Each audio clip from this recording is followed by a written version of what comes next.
Hello all, welcome to UPSC Made Simple YouTube channel. We are discussing a series of videos for upcoming EPFO exam and on our EPFO Made Simple Telegram channel. So today we are going to discuss right logical approach to GS questions. Earlier पहले हमने देखा था English grammar के questions logically कैसे solve करते हैं, तो आज हम देखेंगे जीएस के क्वेश्चंस लॉजिकली कैसे सॉल्व कर सकते हैं. And first thing, this is not तुक्केबाजी और दिस इज नॉट ट्रिक और this is not related to only elimination method, right? So this is based upon some logical thinking, this is based upon some logical ways to solve the questions correctly, right? So it is about logical thinking. So before that, like starting video, I will tell you one thing, that whenever you are solving any question, जब भी आप कोई question solve कर रहे हो, पहले आपका knowledge use करो, then your basic understanding and then your conceptual clarity और whatever the thing you have done in the past. If you are not able to solve question with your knowledge, basic understanding, conceptual clarity, then and then only you can think logically and try to solve questions, right? So logical thinking वाला questions should not come at the first instance. पहले आपको जो पढ़ा है, जो किया है, उसी नॉलेज पे आपको क्वेश्चन सॉल्व करने. अगर वहाँ से सॉल्व नहीं हो रहे तो ही आपको लॉजिकल थिंकिंग से क्वेश्चंस सॉल्व करने. तो इसमें हम देख रहे हैं कुछ अप्रोचेस. तो उसमें पहला अप्रोच है एट्रीब्यूट्स ऑफ क्वेश्चन वाला अप्रोच. तो एट्रीब्यूट्स ऑफ क्वेश्चन वाला अप्रोच का मतलब क्या है कि जो क्वेश्चन में चीज़ दी गई है, क्वेश्चन का जो फोकस है या फिर क्वेश्चन का जो कीवर्ड है, उस कीवर्ड को लेके या फिर उस फोकस को ध्यान में रखते हुए will try to find option और will try to find a correct option और correct answer choice, right? So this is called as logical thinking और logical approach attributes of question. हम देख रहे हैं 2020 के कुछ questions, how to solve like this. तो which one of the following is not an objective of Pradhan Mantri Krishi Sinchai Yojana, that is it is related to irrigation, right? सिंचाई मतलब इरिगेशन. फर्स्ट देखेंगे, providing subsidies to use fertiliser, high yielding varieties and pesticides. Second, to achieve convergence of investments in irrigation at field level, irrigation है. To expand cultivable area under assured irrigation, irrigation है. Improving on farm water use efficiency, ये भी इरिगेशन का ही part है. तो what we noticed here is, second is talking about irrigation, third is talking about irrigation, fourth is talking about irrigation, and they have asked us not. So answer will not be B, C and D. So answer should be A. Why? It is talking about fertilizer, it is talking about high yielding varieties, it is talking about pesticide, but it is not talking about irrigation, which is a core or focus or key word of the question itself, right? So this is about attributes of question. Next question 2017 का question है, which one of the following is not a characteristic of Mughal chronicle? So characteristic पूछा है किसका? Mughal. So our focus or keyword here in this particular question is Mughal chronicles, right? So Mughal is a keyword. पहले हम देखेंगे, they present a continuous chronological record of events, they were repository of factual information about Mughals, they allow us to understand how imperial ideologies were created and disseminated. Fourth, they contain brief biographies of authors of the chronicles. So एक चीज़ ध्यान में आएगी कि first three option जो है they are talking about Mughals, right? या फिर Mughal chronicles के बारे में बात कर रहे हैं. लेकिन फोर्थ वाला ऑप्शन ऑथर्स के बारे में बात कर रहा है, जो कि जिन्होंने क्रोनिकल लिखे हैं. लेकिन फोकस एरिया क्या है? मुगल क्रोनिकल है, not author. That's why this option is wrong and correct answer choice is D, because question में पूछा है not. Got it? Attributes of question में हम क्वेश्चन का डिमांड क्या है या फिर क्वेश्चन का डिमांड या फिर क्वेश्चन का फोकस कहाँ पे है, कीवर्ड क्या है, उसको लेके हम ऑप्शंस ढूंढते हैं, राइट? सो नेक्स्ट 17 का ही क्वेश्चन है, which one of the following schemes is aimed at all round development of adolescent girls? यहाँ पे this is a focus area, adolescent girls in the age group of 11 to 18 years and making them self reliant. अब अगर closely देखोगे पूरे options को तो आपको only one option है जहाँ पे ए जी दिख रहा है और ए जी है, पॉसिबली हो सकता है कि एडोलेसेंट गर्ल्स का हो. तो logically you rather than going for this and that you can directly go for option A, because E G adolescent girls आपको लग सकता है, लग रहा है, और मोस्टली वही लॉजिक होता है, right. So answer is A. Next 17 का ही क्वेश्चन है. Abnormal loss on consignment is credited to. On focus किस पे है? This is a focus area और this is a keyword, right. So नीचे ऑप्शन देखेंगे. Profit and loss account, consign is account, consignment account, income and expenditure. तो answer क्या होना चाहिए? Consignment. Consignment. Answer is C, right. This is called attribute of question. Next, when goods are purchased for the joint venture the amount is debited to. For joint venture. So focus area is joint venture. Purchase account, joint venture account, ventures capital account, profit and loss. Answer होना चाहिए joint venture. तो answer है भी joint venture account. Next, works committee, safety committee, canteen, management committee are examples of. They have talked about different committees, right. They are examples of what? First, workers participation in management, workers education scheme, workers cooperatives, workers suggestion scheme, और ये वाला है workers participation in management. अब यहाँ पे थोड़ा सा closely और थोड़ा सा लॉजिकली हम सोचेंगे तो हमें पता चलेगा कि ये वर्क के बारे में है, ये सेफ्टी के बारे में है, ये कैंटीन के मैनेजमेंट के बारे में है. तो यहाँ पे कुछ ज़्यादा हिंट नहीं मिल रहा है, लेकिन सिर्फ एक जगह पे हमको दिख रहा है कि this is talking about management, and in first option we are getting management. So you can logically go with option 1 and that is the correct answer, right. अब 2016 का क्वेश्चन देखेंगे. Which one of the following perspectives of industrial relation is based on assumption that both the parties strive and have opportunity to exercise economic wages and benefits as well as political control power. Pluralistic, unitary, radical, trusteeship. Unitary का मतलब है सिर्फ only one. ये होगा क्या? बिल्कुल नहीं होगा, क्योंकि दो बोथ पार्टीज के बारे में बात कर रहा है. रेडिकल पर्सपेक्टिव, ये तो बहुत निगेटिव वाला चीज हो गया. Mostly this is not the correct answer. Trusteeship, ये हमने इथिक्स में देखा था, राइट. तो ये कुछ अलग ही बात है, राइट. तो ये नहीं होगा. तो बचा है प्लूरलिस्टिक. तो pluralistic is a correct answer because pluralistic is a multiple, right, oblique many, और यहाँ पे जो बोथ दिखा है तो it can be both, that's why answer is both. This is a focus area of this particular question. Got it. Next question 2016 का ही है. A collection of programs that controls how the computer system is a focus area.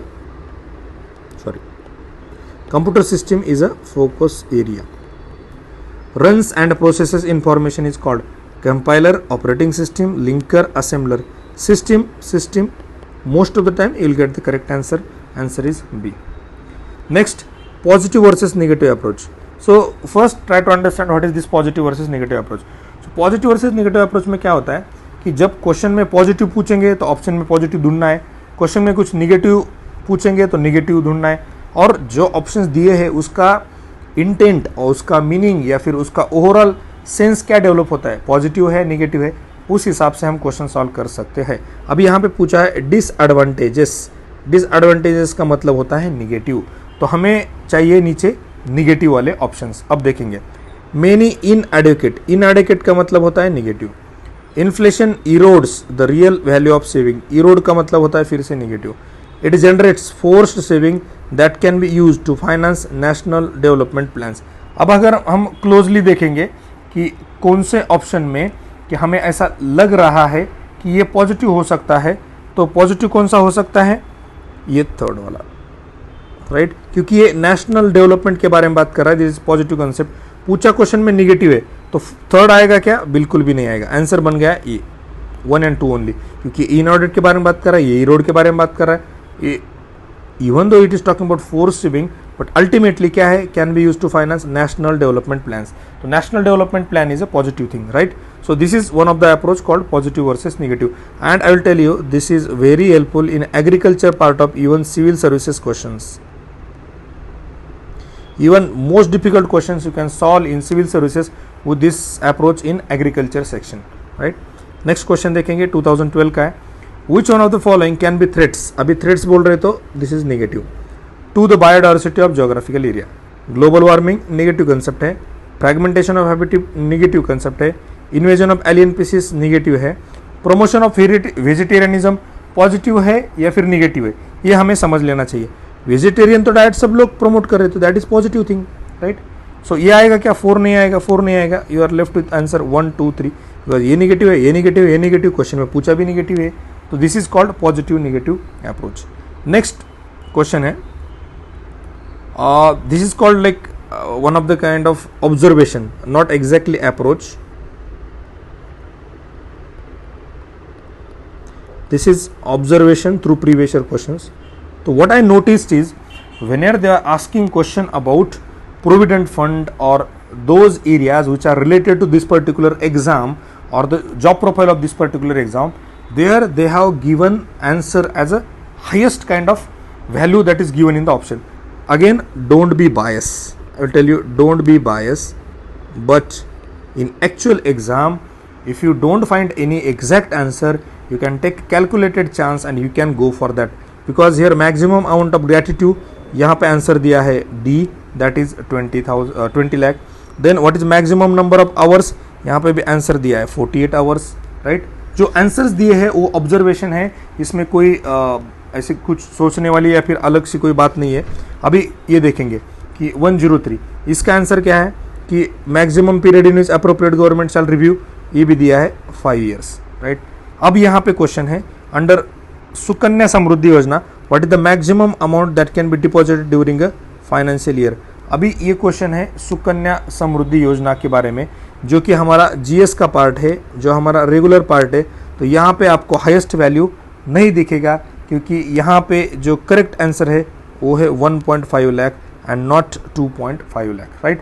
तो ये वाला जो observation है वो GS के बारे में नहीं है, this is only about those areas which are related to provident fund, which are related to insurance and that kind of question. अब ये देखेंगे 2012 का भी क्वेश्चन देखो, अभी ये हमने देखे थे क्वेश्चन 2020 के लेटेस्ट वाले, और ये ऑलमोस्ट 8 साल पहले वाले क्वेश्चन। यहाँ पे भी हमने क्या ऑब्जर्व किया है, तो वी हैव ऑब्जर्व दैट यहाँ पे भी वो मैक्सिमम वाला चीज़ यहाँ पे नहीं लग रहा है, वो है आंसर दिया है 10 लाख नॉट 10.5 लाख। तो you can take your chances, you can think on this and you can take calculated risk while selecting the option. यहाँ पे भी वो ऑब्जर्वेशन नहीं हो रहा है जो हमने 2020 के पूरे क्वेश्चंस में, even though this question is about insurance, this question is about provident fund related area, still they have not given the maximum answer, right. Next, more explained और लेंदी वाला option. So this is again one area where if you don't have any kind of exact knowledge, you can go with this particular, and most of the time I tell you, you will get this correct even in PCS exam, state PCS exams, and at बहुत जगह पे ये सही होगा। More explained and lengthy वाला option, what is which of the following is the mandate of committee on estimates, right। अब committee on estimates के बारे में बात कर रहा है, राइट। सो एक तो ये हो गया कि ये बहुत बड़ा वाला ऑप्शन है, लेंदी वाला ऑप्शन है, मोर एक्सप्लेंड है। दूसरा यहाँ पे इस्टीमेट पूछा है, यहाँ पे भी इस्टीमेट है, तो you can again focus area जो है वहाँ से भी आप जा सकते हो।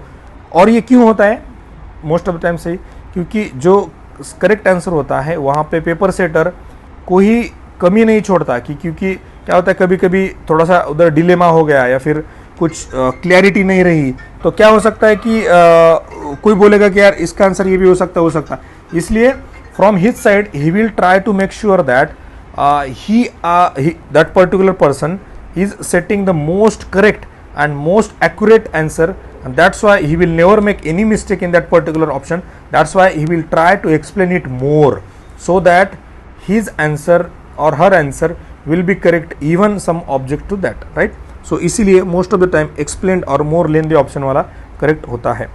next देखेंगे हम what is one of the following statements about trial balance is correct। अब ट्रायल बैलेंस के बारे में क्वेश्चन ने पूछा है, तो यहाँ पे भी देखो, अगर आप book containing different accounts of entity, statement containing balances, statement containing balances of debtors and creditor, statement containing various ledger balances of an entity on a particular date, तो ये बहुत स्पेसिफिकली और बहुत डिटेल में बात कर रहा है। तो most of the time this can be the correct answer, and you will be surprise to see that most of time will find this correct answer, क्योंकि ये पर्टिकुलर डेट के बारे में बात कर रहा है, इसने भी नहीं किया, इसने भी नहीं किया, इसने भी नहीं किया, सिर्फ ये है, बहुत डिटेल में बात कर रहा है, right. This is the logic behind this particular choice of answer, right.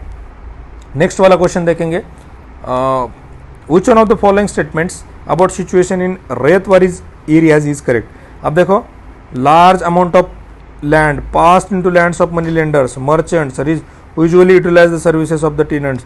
तो इतना डिटेल में एक्सप्लेन किया है, most of the time this is the correct answer. But this is again not the thumb rule कि आप देखोगे कि वही आंसर होगा, ऐसा नहीं होगा, राइट. 2017 के कुछ क्वेश्चन है, उसमें देखेंगे हम.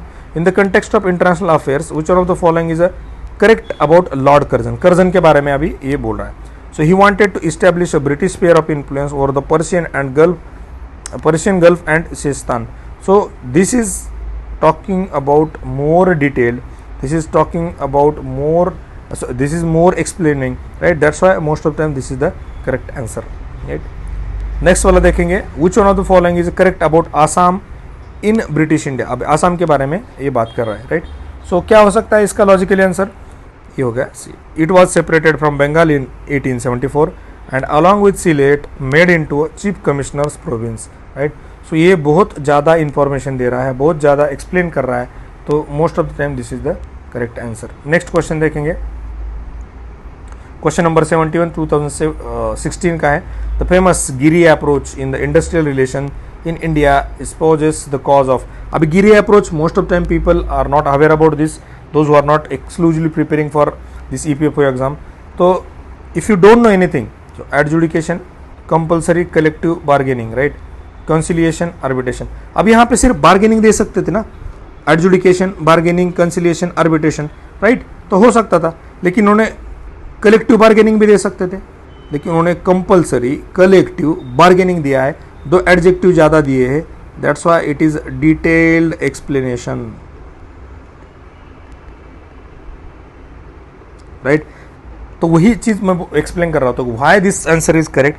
बार्गेनिंग डालते तो मैं बोलता था यार ये कंपलसरी वाला कलेक्टिव बार्गेनिंग नहीं है. कोई बोलेगा अरे ये कलेक्टिव बार्गेनिंग के बारे में बात नहीं कर रहा है, इसलिए this is not the correct. उन्होंने बोला बार्गेनिंग ही है, कलेक्टिव है, कंपलसरी है, that's why this is the most accurate answer, right. Next वाला है ऑड मैन आउट. अभी ऑड मैन आउट में क्या होता है, ये एक ऑब्जर्वेशन है, ये कोई थंब रूल नहीं है, या फिर ये लॉजिक भी नहीं है.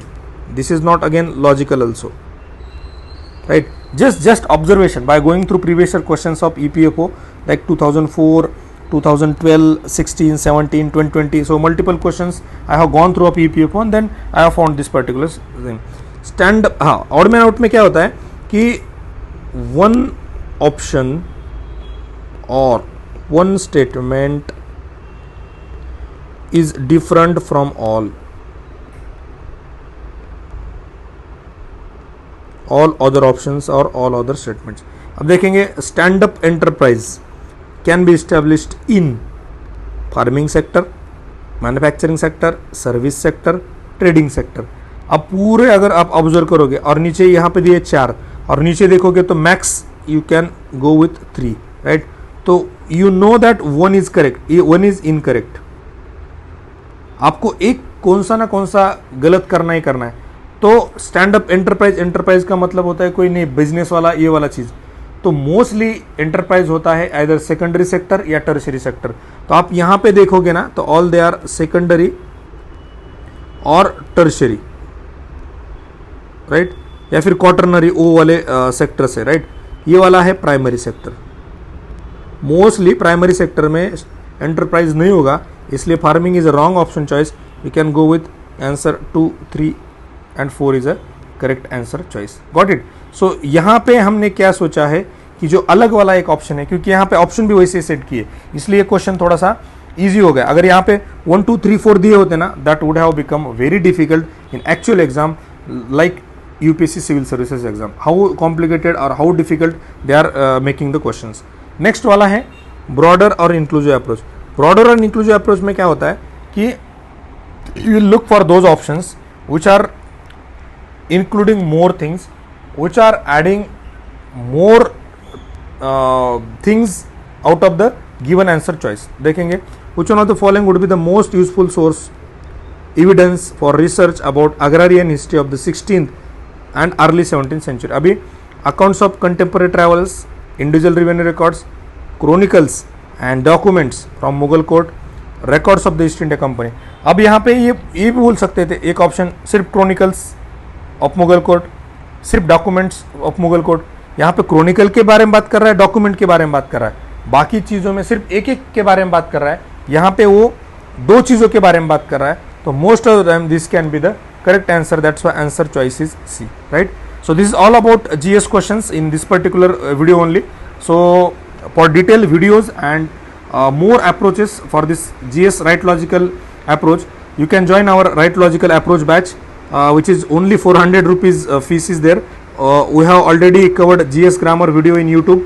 We have covered this video for GS in YouTube, and for more you can join this our channel EPFO Made Simple Telegram channel, where you will get the details about the batch, right.